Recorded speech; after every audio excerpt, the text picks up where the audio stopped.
Hello दोस्तों, कैसे हो आप लोग। Welcome back to the channel live life easy. तो कल था ट्रैवल व्लॉग और मेरठ से लगभग 6.5 घंटे के सफ़र के बाद हम लोग पहुंच गए थे कायमगंज में। ये MK गार्डन है। कुछ लोगों ने कमेंट भी किया था, जो वहीं के हैं, आसपास के लोग हैं, तो उन्होंने बिल्कुल सही पहचाना। ये MK गार्डन है और ये हमारी बुआ सास और उनकी बेटी का ही ये जॉइंट वेंचर है। तो फटाफट से ये था कि सारा हल्दी का सेटअप लगा हुआ था, तो हम लोगों ने बिल्कुल भी ब्रेक नहीं लिया।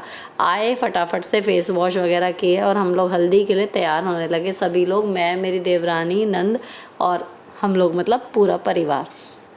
तो ये लहंगा जो है ये यही वाला है जो मैंने प्रियंका की वेडिंग में पहना था, खुद से ला था साड़ी से। और आज मैंने इसे कुर्ते की बजाय जो साड़ी का मेरा ओरिजिनल ब्लाउज़ था ना, उसके साथ पहन लिया। और जी ये हो गई मैं तैयार। अब यहाँ पर जो है वो डिटेल में जैसे मैं घर में शूट करती हूँ उस तरीके का नहीं हो पा रहा था। फिर मैं तैयार होकर दूसरे रूम में गई कि इन लोगों का क्या स्थिति है, ताकि हम लोग फटाफट से नीचे पहुँचे। और उसके बाद हम पहुँच गए नीचे जहाँ पर ये हल्दी का सेटअप लगा हुआ था। तो जी मैके वाले होने के नाते दीदी को लेके जाने की जो जिम्मेदारी थी वो इनकी बिटिया जो इंतज़ाम सारा देख रही थी उसने हमें ही दी थी। तो ये हम चारों जो हैं जमा करके इन्हें ले आए। अभी मेरठ से बाकी लोग जो आए थे वो लोग नहीं पहुंच पाए थे, हम ही आए थे बस इनके पीहर की तरफ से, समझो इस समय तक तो। और जीजा जी थोड़े शाई नेचर के हैं, वो तो उन्हें हर चीज़ के लिए खींचना पड़ रहा था, स्टेज पे आना क्या और डांस क्या, ईच एंड एवरीथिंग के लिए। तो दीदी आ गई, उसके बाद फिर ये लोग उठा के इन्हें ले आए बुला बुलू के। और उसके बाद जी अब ये हुआ कि जी हल्दी की छोटी मोटी जो रस्म करनी है वो शुरू करते हैं। तो इनको फिर बैठाया, थोड़े से वार फेर की एंड ये सब चीज़ें ही चल रही थी। तो जो ओरिजिनल शादी में मज़ा आता है ना, पर्सनल एक्सपीरियंस बोलूँ, उससे ज़्यादा मज़ा 25th एनिवर्सरी सेलिब्रेशन में आता है, क्योंकि रस्में हो जाती हैं कम और केवल मस्ती रह जाती है, फ़न रह जाता है। और ये भी टेंशन नहीं होती सबसे बड़ी बात कि हमारी बिटिया विदा होके चली जाएगी तो फ्यूचर क्या होगा, सब कुछ बढ़िया रहता है। तो इसमें हमें ना ओरिजिनल जो शादियां होती हैं उससे भी कहीं ज़्यादा मज़ा इस वाले सेलिब्रेशन में आया। फिर धीरे धीरे करके हम लोगों ने भी, और जो जीजा जी की साइड के थे उनकी भाभियाँ, उनकी बहन, जितने भी रिश्तेदार उधर के थे, दीदी के ससुराल वाले और जो हम लोग आए थे, सब ने थोड़ी थोड़ी हल्दी लगाई इनके गालों पे। अब यहाँ पर ये मेरी नंद हैं, ये हमारी तरफ से लास्ट है, मैं, मेरी देवरानी और नंद लगा चुके। अब इनकी साइड के, इनकी जीजा जी की बहन, भाभियाँ, ये सब लगा रही हैं। तो जी ये प्रोसेस चलने के बाद ये मेरे देवर इन पे पुष्प वर्षा करते हुए, और ये है दीदी जीजा जी की बिटिया ओजस्वी, इसने किया था सारा जो मतलब सेटअप करने की प्लानिंग थी। और ये इनका बेटा है अनुकूल। तो ये दोनों बहन भाई जो हैं वो माता पिता की जिम्मेदारियां निभा रहे थे और अपने मम्मी पापा को इन्होंने ब्राइड और ग्रूम बना के बैठाया हुआ था। लगभग सभी 25-20 साल की रह पे यही होता है, बच्चे सब देखते हैं। और उसके बाद ये था कि ओजू ने सब प्लान किया हुआ था, ओजस्वी ने, कि मामी चलो अब जो है ऐसे ऐसे करके फूल वाला एक सेट करते हैं कि हम लोग फूल घेरेंगे और फ़ोटो जो है वो खींचेंगे। तो फिर वो बताती जा रही थी, उसके अकॉर्डिंग हम करते जा रहे थे। और जो बीच में हमारा मन कर रहा था, हम अपनी तरफ से भी उत्पात वहाँ मचा रहे थे। मतलब हम फुल ऑन यहाँ से, ये था कि सफ़र के नाम पे ये नहीं, ओजू ने बोला कि मतलब आप लोग थक गए होंगे, थोड़ा ब्रेक ले लो फिर तैयार होना। लेकिन शाम को मेहंदी का फंक्शन भी है और 4 बज गए थे लगभग, अभी भी 4 के ऊपर का टाइम था जब ये हल्दी का काम शुरू हुआ था। तो फिर हम लोग ये था कि मेंटली, मैं हमेशा कहती हूँ ना कि माइंड एवरीथिंग है, तो हम लोगों ने मेंटली ये था कि तबीयत ख़राब थी, सब कुछ है, दवाइयाँ खाई हुई थी तीनों ने, लेकिन ये था कि नहीं करना है और मतलब इन्जॉयमेंट पूरा क्रिएट होना चाहिए हमारी वजह से भी और हमें भी आना चाहिए। तो फिर हमने मिनट का भी उसमें एक ब्रेक नहीं लिया, ना वेस्ट किया, और फुल ऑन जो है जितना हमारा 100% था उस फंक्शन को लाइवली बनाने में हमने डाल दिया। इवन वहाँ पे सब लोग मतलब मुझे बल्कि भाभी नहीं बहन मान रहे थे जो पहली बार मिल रहे थे, क्योंकि अभी ना हम लोग 8-9 साल पहले वहाँ पे गए थे, इससे पहले जब ये MK गार्डन मतलब इनका ये जो बैंकेट हॉल है इसका इनॉग्रेशन हुआ था, और उसके बाद जस्ट बाद एक देवर की शादी हुई थी यहाँ पर, तब के आए हुए हैं। इतनी दूर है तो जल्दी जल्दी आना होता नहीं है, तो काफ़ी लोग ऐसे थे जो पहली बार मिल रहे थे। तो उन लोगों को ये लगा कि मैं मतलब बहन हूँ इनकी, क्योंकि इतनी मस्ती हम लोग कर रहे थे। और मेरे को और प्रियंका को देख के सब लोग सोच रहे थे कि हम बहन हैं। तो बाद में फिर जब इंट्रोडक्शन हुआ प्रॉपर इस रस्म के बाद, तब समझ में आया कि अच्छा ये भाभी हैं। तो सब लोग बहुत तारीफ़ कर रहे थे कि भाभी ने तो आके मतलब रंग जमा दिया, बिल्कुल रौनक सी आ गई उनके आने के बाद से एकदम से। और तो मतलब हमें अच्छा लग रहा था कि ठीक है, दवाई खा के जो मेहनत की है वसूल हो गई। सब लोग खुश हो गए, दीदी जिया जी भी खुश हो गए और हम भी। तो यहाँ पर जी ये फ़ोटो सेशन का दौर चल रहा था। थोड़ा थोड़ा अभी तो बैठ के ही बस डांस वगैरह चल रहा था। यहाँ है सब लोग और ज़्यादातर के हाथ में अपने अपने फ़ोन हैं, क्योंकि हर कोई अपनी फ़िल्म का हीरो होता है। मैंने शूट किया है, मेरे हस्बैंड ने शूट किया, उसके अकॉर्डिंग कि व्लॉगिंग में भी जाना चाहिए और हम लोग पूरी तरह कैप्चर हो जाएं, प्लस जिसका फंक्शन है मेन वो बंदे आ जाएं। लेकिन उनकी साइड से भी ईच एंड एवरी बंदा इतना प्रिपेयर्ड था हर चीज़ के लिए। डांस में बच्चों ने बहुत अच्छे डांस किए उधर से भी, लेकिन मुझे नहीं सही लगा लड़कियों का डांस यहाँ पर व्लॉगिंग में सबके साथ दिखाने में। तो हम लोगों ने उस तरीके से ही शूट किया है कि जितना आप लोग जानते हैं उससे आगे बस हमारी फैमिली का जो हमारा पार्ट था वो आप लोगों के साथ में शेयर कर रही हूँ इसमें।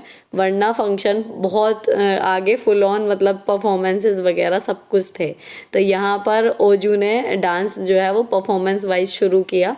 सबसे पहले डांस उसी ने किया। इस लड़की ने इतनी मेहनत की है अपने पापा की वेडिंग एनिवर्सरी में, पापा मम्मी की, कि इंतज़ाम भी देख रही थी, फ़ोन पे भी लगी हुई थी लगातार, और डांस शुरू करने की जिम्मेदारी किसको कब डांस करना वो सब इसने जो है अरेंज करना था। सब कुछ बहुत ही मेहनती लड़की इस टाइम पे इसके पर्सनैलिटी जो है हम लोगों के सामने आई। क्योंकि बस अभी तक ये था कि हाँ दीदी की बेटी है, पढ़ रही है, इतना पता था। उसको पर्सनली इतने करीब से जानने का इस बार मिला। बहुत ही मेहनत उसने की है इस बार और बहुत ही स्वीट और प्यारी बच्ची है। तो अब ये जाजी डांस शुरू हो गया, क्योंकि वहाँ पर हल्दी हो गई, फूल हो गई और डांस करना जो है स्टार्ट हो गया। अब क्या होता है, हम लोग सारे डांसर मतलब पक्के वाले, हम तो बस ग्रुप मिलना चाहिए हमारा और हम शुरू हो जाते हैं। ना स्टेप्स पे ध्यान होता है और ना ये कि जी कौन सा गाना चल रहा है, जस्ट हम हो। अब जो खींचने वाली चीज़ थी वो थे जीजा जी। कर लेते हैं डांस, ऐसा नहीं कि बिल्कुल ही नहीं करते, लेकिन नहीं करना है। मैं शर्म आ रही है या कुछ भी कहो, बस ये बीच बीच में ऐसे खींचने पे इतना इतना कर रहे थे। पूरे फंक्शन में यही हुआ है। और दूसरे जो एक ज़बरदस्त नॉन डांसर, वो इनका एक बेटा इनके जैसे ही हो गया, वो भी खींच लो तो उतना कर देता है, बस हाथ ऊपर करके फिर चला जाता है। अब क्या होता है इसके बाद, दीदी को लगा रील्स वगैरह में देख के कि शायद ये डांस करने लगे हैं अब, और ये इन्हें खींच के ले आई और इन्होंने दीदी का मान सम्मान रखते हुए खैर मना नहीं किया। And I was just shocked कि ये डांस कर रहे हैं। मुझे मतलब शर्म आ रही थी इनके साथ डांस करने में, सच बताऊँ तो सबके सामने। खैर ये नाच रहे थे पुनीत भैया, इनके लक्ष्मण जी, वो साथ दे रहे थे बराबर कि हाँ जी आज भैया नाच रहे हैं मेरे। और फिर मेरे को लाके यहाँ खड़ा कर दिया। तो हम लोगों ने, अब जितना आप देख रहे हो ना ओरिजिनल, बस इतना ही डांस इन्होंने किया था, लेकिन थैंक गॉड इतना भी कर लिया। इससे पहले ये मेरे जो सगे देवर हैं ना, जिनकी अभी वाइफ एक्सपायर हुई थी, उसकी शादी में ये इतना नाचे थे, तो तब से ये अब नाचे हैं। और उसके बाद फिर ये बैठ गए। खैर, और मैं भी मतलब इनको मैं खींचती नहीं हूँ, अगर इनकम्फर्टेबल है तो मैं नहीं बोलती हूँ इनको कि डांस करो आके। और अब ये है कि व्लॉगिंग वगैरह का भी ज़्यादा है, वैसे भी मुझे फ़ोटोज़ का बहुत शौक था। तो ये है कि ये फ़ोन लेके क्लिपिंग बना देते हैं जब भी मैं कुछ कर रही होती हूँ हरकतें। और यहाँ पर तो मेरे हाथ में अपना फ़ोन भी है और लोग भी अपने फ़ोन से बना रहे हैं। तो यहाँ पर जी हमारा ये फेवरेट रेलगाड़ी सॉन्ग चल रहा है। काश कि मैं आपको सॉन्ग्स के साथ दिखा पाती अगर कॉपीराइट क्लेम वाला चक्कर ना होता। तो यहाँ मस्ती हमारे ना गाने जो चल रहे हैं उसके ऊपर चल रही है, रेलगाड़ी वाला गाना चल रहा है। तो जब भी हम सारे जमा होते हैं हम शुरू हो जाते हैं रेलगाड़ी बना के और चक्कर काट के उधम मचाने में। तो इसके बाद जी फिर हमने अपने चश्मे वश्मे लगा के फ़ोटो खींच ली। और सच बताऊं तो चश्मे लगाने का एक और रीज़न ये भी था, क्योंकि बुखार की वजह से ना आंखें अजीब सी हो रही थी, चेहरा दिख रहा था कि हाँ थोड़ा सा डाउन है। आफ्टर तैयार होने के बाद भी थोड़ा सा लग रहा था कि, और ऊपर से थी धूप, इस टाइम पे काफ़ी धूप थी, पर मौसम ठंडा था, मतलब गर्मी नहीं लग रही थी। तो हम लोगों ने मतलब मैंने तो चश्मे लगभग उतारे ही नहीं। फिर उसके बाद ये मेरी बुआ सास थी, तो इनके दोनों भतीजों के साथ, इनकी सभी के साथ, और ये मेरी बुआ सास की बहू हैं। इनके हस्बैंड एक्सपायर हो चुके बेचारी के। तो यहाँ पर जी इस कुर्सी पे और इधर उधर जहाँ हमारा मौका लगा हमने फ़ोटो शूट किया। और इसके बाद हल्दी की रस्म ख़त्म हो गई और शाम को थी जी मेहंदी की रस्म। तो जी लगभग 6:30 बजे तक हमारा अभी तक का सबसे बेस्ट हल्दी फंक्शन ख़त्म हुआ। फटाफट से दीदी को चेंज करवा दिया, इनके लिए मेहंदी का डिज़ाइन पसंद किया ताकि दुल्हन की मेहंदी सबसे पहले, और टाइम लगने वाली है तो हो जाए टाइम से तैयार जब तक सब लोग डांस करें। और फिर सबके मेहंदी लगने के बाद जो डांसिंग प्रोग्राम शुरू हुआ वो कैसे हुआ क्या क्या हुआ, बहुत इंटरेस्टिंग स्टोरीज। और सबसे ज़्यादा इंटरेस्टिंग स्टोरी मेरी साड़ी की है।